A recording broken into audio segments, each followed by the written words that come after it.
Hopefully they got it together. Okay, I'm getting ready to go live. Okay. Good morning, good morning, good morning, and welcome back. Welcome back, y'all. We are still on this Free Texas campaign, the voices from behind the walls, y'all. And I am the queen of collaborations, Angela Thomas Smith, affectionately known across these social media platforms. If you will, share this in your circle of influence. I tell you, I've had two amazing guests on so far, and I don't care what you think. Yes, I think that they are amazing because we are fearfully and wonderfully made in his image, not man's image, but his image. So, yes, I have had some amazing guests that have really poured out their focus on today. That word focus, hope, rock, in life. I'm telling you, you have the power to speak life. According to Proverbs 18 and 21, you have that power in your tongue. So, what will you speak? Will you speak life or death? I'm telling you, I'm speaking life and I'm sharing that. Remember, you have to be the change that you desire to see in this world because nothing is dropping out of the sky. It's time for you to catch up with your destiny. Today, I have Mr. Who I have. Hola. Introduce yourself. Okay. Welcome, welcome, welcome. My name is Orlando Reyes. TDC number is 01796916, and I'm currently incarcerated at the Connolly Unit in Kennedy, Texas. I'm serving a 50-year aggravated sentence for indecency with a child, and I am actually innocent of the crime that I was accused of.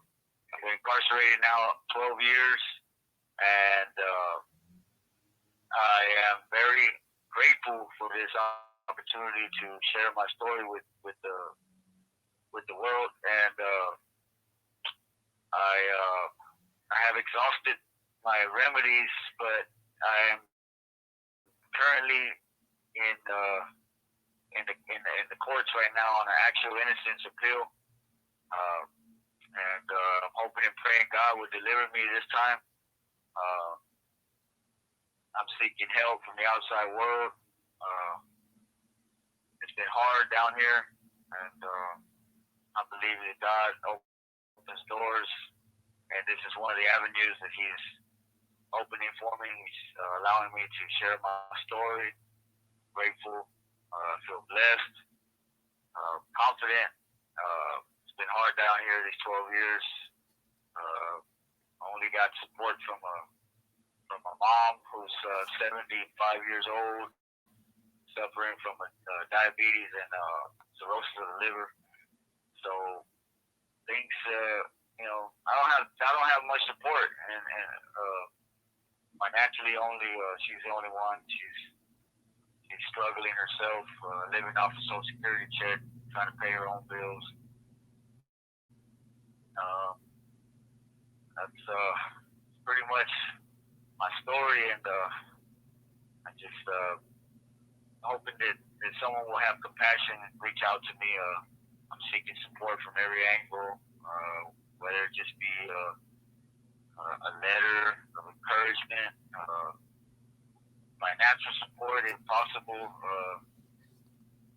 just someone that will be there by my side and help me in this journey that I'm going through. That's basically it. So I have a couple questions that I would like to ask. Um, I know you said that you are incarcerated and you are innocent. So how do you end up in prison with a 50 plus year sentence if you Well, are innocent? Please tell the yeah, people how you ended up in this situation. yeah. Well, as I was going to court on this case, uh, I was offered a 9-year plea bargain and a $20,000 pretrial bond. And usually in these type of cases, I was originally charged with aggravated sexual assault of a child. Usually in these cases, the bond is very high, especially when they know they have strong evidence to convict. Uh, it wasn't like that in my case. I was offered a $20,000 very low bond. I got out without a monitor. Offered a 9-year plea bargain. Didn't take it. The DA was very upset when I refused the plea bargain, and she automatically told the judge at that moment, like, Judge, we had a 9-year plea bargain on the table, but that's no longer on the table, Your Honor. And you could see the anger in her voice. You could hear the anger in her voice. You could see the anger in her face. And, she was really messed up about that. So when I didn't take it, I'm out on pretrial bond now about 2.5 months now, and I go to a docket call, and they charge me with 2 other counts. They charge me with indecency with a child, and then another indecency. So as this goes on, she takes me outside the courtroom into another room with my lawyer present, and she's like, I just want to let you know that you need to sign this last plea bargain. She was offering me 15 years at that time. She says, if you don't sign, I'm very good friends with the judge, and she will side with me, and I'm going to ask for life. So you can see the vindictiveness coming from her, because I didn't want to sign that plea bargain. So she's very upset now. So long story short, I refused that one too, and I tell you, I'm telling you from day one, I am innocent, and I'm sticking with that. And I'm not signing any plea bargain. I thought I made that very clear with you. So she gets interfered, she gets upset. Of course, I get upset too. Things are very stressful at the moment. Going through a lot with my family. I'm looking at my lawyer like, man, what's going on, man? Like, do you hear the words that are coming out of this woman's mouth, man? And she's crazy, man. She wants to hang me. And the whole time he's just looking down. You could tell I don't know what happened. His whole demeanor just changed, because he was like adamant about trying to get me out, really adamant about fighting my case. All of a sudden, his whole demeanor changed. It's like he just started giving up. He wasn't even putting any effort towards fighting my case. Of course, he was court appointed, wasn't paying him, but so fast forward to my trial date, and they decide to offer me one more plea bargain, 20 years, and I refused that one too. And here we are in court, and on the day of court, they decide to drop charges 2 and 3, counts 2 and 3, and just stick with 1 count. And so, mind you, the counts 2 and 3 were indecency with a child. Count 1 was aggravated sexual assault of a child. Well, according to the law, when you waive a count, it's no longer admissible after that point. Well, the judge abused her discretion and allowed the DA to admit that charge as a lesser included offense.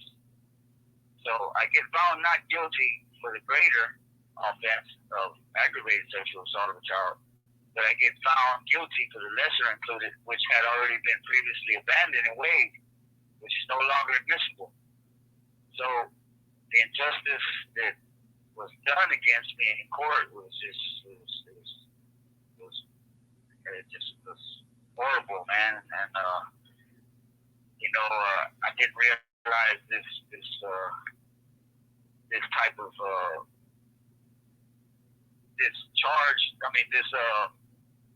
I didn't realize that these charges, once they're waived, they cannot be readmitted. I didn't find out until about 2018, 2019 when I started doing my own case law research.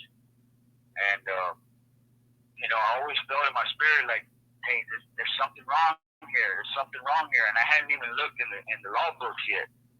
So 2021, I started going down to the law library here in prison, here at the Connolly unit. And I started doing my own research. And I see in the law where it states where you cannot do that. And I found a bunch of cases upon it, and I started writing them all down. And then I get here, and my friend Cornell Drummer, he starts to help me with my case. I finally confided in him and found some trust with him. He started helping me. He's like, man, you need to check this out, man. You need to fight this right here. You got good issues. You got good argument right here. So he started helping me. We put it together by the grace of God. It's in the court right now. Currently looking at it, and I just hope and pray that God will find justice for me. Wow. That's all I got. That's sad. And then you have evidence proving that you are innocent, and they just forget about the evidence. It just, we put trust in the judicial system because they told us, to trust that justice will be served. But when you hear story after story after story after story after story like this, where the public defenders is working with the prosecutor and the judge, it's like it's just so sad that corruption is so blatantly in the state of Texas. You can Google corruption and all kind of things come up, and it's like nobody is doing nothing about it. And I am so saddened that this is happening. We're going to be praying for you, and hopefully that they will open those doors and you will be able to walk free, because it's sad that you have been incarcerated now, 12 years? You've missed 12 years of your life because of individuals that have power wanting to throw around their power. It all for money, because it all boils down to them money. That's what it all boils down to. They're willing to put people in prison because they know that for every bed that they fill, they get money behind that. And then they getting money under the table for working with these judges, for working with these prosecutors. It's sad. It's sad that people have to lose their life. People lose family members and relationships behind going to prison. Wow. What has this journey been like for you these last 12 years? How has your family life been? I mean, because I know it can't be good when you're accused of something. People are always looking at you sideways. They gonna look at you sideways. You can say you didn't do it. You can plead your innocence, but people gonna look at you sideways. And until these lawyers and judges and people declare you innocent, they can still, no matter how much you say you innocent, they're not gonna believe it until those people say that you're innocent. So what has this been like for you? Oh, it's been so rough. It's been a lot of heartache, a lot of grief. I lost my dad in 2013. I got incarcerated in 2012. I lost my dad 2013, a year later. That was rough. I lost a relationship with my ex. She stayed down with me for about 6.5 years, and then she just got lonely. She just couldn't deal with it anymore. It was too overwhelming for her. And that was rough because she was supporting me too in every which way. And then I had to rely on my mom, and that was rough too because, like I said, she works on an income, and she's up in age, and she's sick. So it's been real rough. I shed a lot of tears for the first 5 years. I remember crying. I cry out to God like I've lost count. You know what I mean? It was a lot of pain I was dealing with. No one really understood my situation. And then it's like you say, you can declare your innocence and you can tell people, but, especially down here dealing with the prison environment and the mindset of the people down here, they're not really trying to hear that, and they don't really believe that anyone's innocent in prison, And I was I'm guilty of the same thing. I used to think the same thing until it happened to me. And then I realized, man, there are innocent people in prison. And it's been very, very painful. If it wasn't for my relationship with God and Jesus Christ, I don't know where I'd be right now. He's been my rock, and he's the one that's allowed me to stand strong and persevere through these hard times. And he's actually given me a hope and a future. So I'm just so thankful for my relationship with God. I continue day in and day out to try to just draw closer to God and stay in His presence. You know, He just gives me a peace that surpasses all understanding, even in the midst of my chaos and my troubles and my struggles. And I just thank God I haven't lost my mind down here. You know, because there's been times where I felt like I was about to lose my mind. You know, you don't see any light at the end of the tunnel.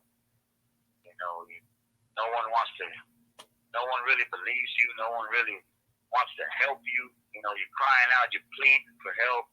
And, you know, it seems like people just don't understand until they're in your shoes, actually going through what you're going through. You know, during my case, there was a lot of, it was just hearsay. It was a hearsay case, you know. There was no evidence whatsoever. Wasn't able to be pointed out directly in the courtroom. She accused another person of doing it. Just a whole bunch of discrepancies in the court and in the trial, and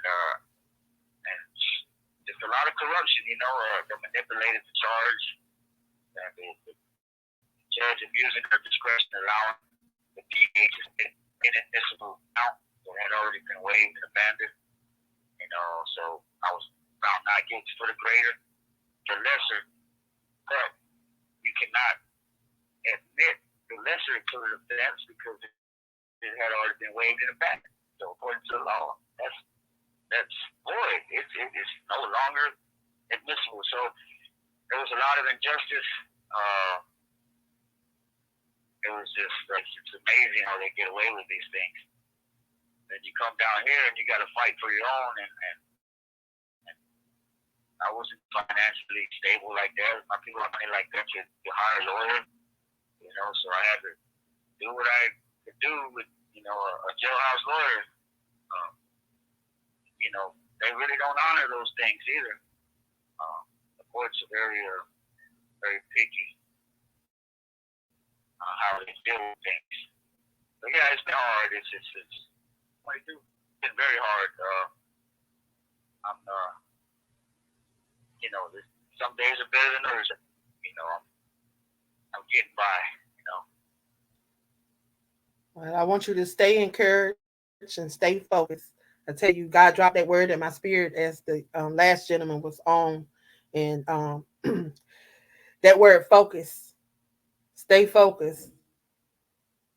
Be free to be who God has called you to be. Know that you can overcome this through Christ. We have a. You can continue to speak life over yourself and watch what He do. Understand who and what you are in Him, and be a servant. Stay focused, and I will be praying for you. Hope that those doors will swing open soon for you. And I want to thank you for stopping by and being a voice. Thank you for being the change that you desire to see in this world. Because if you don't speak up, nobody else will. So thank you. Is there anything that you would like to leave with the people on today? Yes, I would just like to encourage anyone who's been falsely accused and falsely imprisoned that has been doing X amount of years behind bars or just lost loved ones and hurting inside. I want to encourage you to stay strong. Keep your relationship with God number one, first and foremost. Keep your head up. Keep thinking positive. Keep speaking life. Keep believing. Never lose your faith in God, because all things are possible to those who believe in Him. And He will turn your situation around. He will open new doors and new avenues to give you a voice to share your experience with others. And when that opportunity does arise, I hope and pray that you will take the initiative to come forth and speak your story, share your story with the world, because the world needs to know about the injustice and the corruption that's going on in the judicial system here in Texas, and not only here in Texas, but nationwide. Your voice is much needed, so just stay strong, stay encouraged, and keep your faith in God. And I would like to thank you once again, ma'am, for the opportunity that you gave me as a platform to reach people that are hurting with my same situation, that are going through the same struggle that I'm going through. And I'm just very grateful. And I hope and pray that you will continue what you're doing. You're doing a good thing. Just keep up the good work. Thank you very much. Thank you. You have a great day. Okay, you too. I want you guys that are tuned in to share this in your circle of influence. You never know what the next person may be in need of. There's that. You never know who may be wrongfully incarcerated. You may be free. You may be free. But you may end up behind prison wall tomorrow for something that you did not do. So do not sit quietly. When you see something, do something about it, y'all. Because we have to be the change that we desire to see in this world. So definitely, I thank you guys for tuning in on today. I have one more show coming up. We're going to go live at 12:30. So I got to jump off and jump on over there. So y'all follow me on over there. One more. I told y'all every Monday, Tuesday, and Wednesday, we're going to be bringing you the Free Texas Campaign, Voices from Behind the Wall, because we are the change that we desire to see. See you in a few, y'all. Okay. Let me see if I can get this other guy right now. Why is you talking?